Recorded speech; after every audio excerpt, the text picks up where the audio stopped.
De nos jours, beaucoup de jeunes s'habillent désormais de manière extravagante, sous prétexte de l'influence de la mode.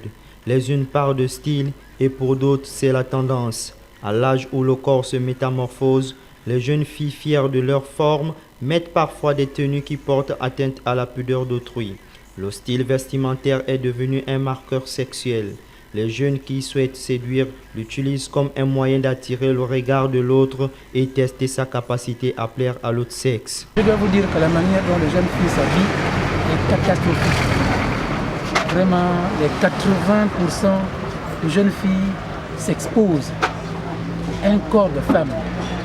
Ce n'est pas quelque chose qu'on doit regarder n'importe comment, n'importe où. C'est quelque chose qui doit être préservé. Aujourd'hui, on regarde les jupes qui sont collées aux fesses, on regarde la poitrine qui est complètement dehors. Je ne sais pas où on va. Je ne sais pas où on va. Je ne sais pas là où on va là maintenant. Alors, quelles sont les causes de cet accoutrement, ce mauvais accoutrement des jeunes filles? Vous savez, je ne suis pas de la génération des 90ards, comme on peut dire. Je suis en 90 en 2000.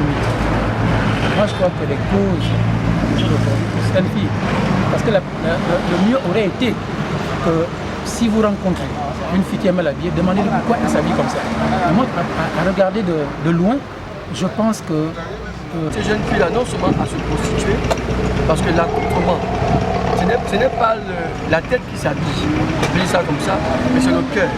Lorsque les pensées, les émotions, les sentiments, le mental, la volonté, l'intelligence n'a pas été renouvelée, n'a pas été travaillée depuis la base, on aura des personnes, même au niveau éducationnel, au niveau de l'instruction à l'école, elles rateront le coche parce que la base a été ratée. Maintenant, si on peut parler de prévention, je pense que la sécurité routière ou ceux qui sont en charge du social sont bien placés pour amener, au travers des panneaux publicitaires déjà, au travers d'une bonne communication, amener les parents déjà.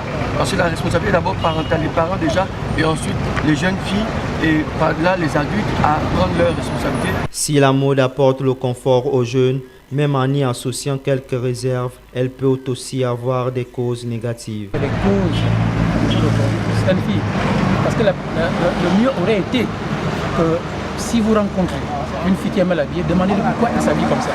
Et moi, à regarder de loin, je pense que la dépravation des mœurs, elle est de mise maintenant chez nous, parce que la famille, d'abord, dans le cadre familial à la maison, on ne tape pas trop sur les enfants, on n'explique pas qu'une femme doit être correctement habillée, parce qu'en étant correctement habillée, que l'homme peut s'intéresser pour voir ce qui est à l'intérieur et non ce qui est exposé. Et je crois également qu'au niveau de l'instruction civique, on ne fait pas assez.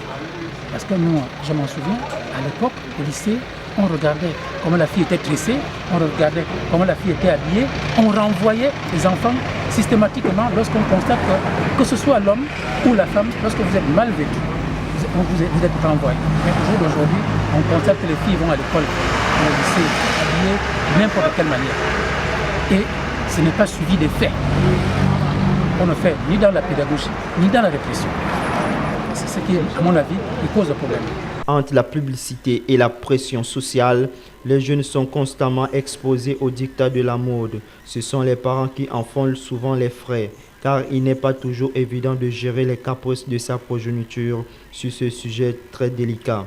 Ainsi, le gouvernement a une part de responsabilité très importante sur la question qui va de l'avenir du pays.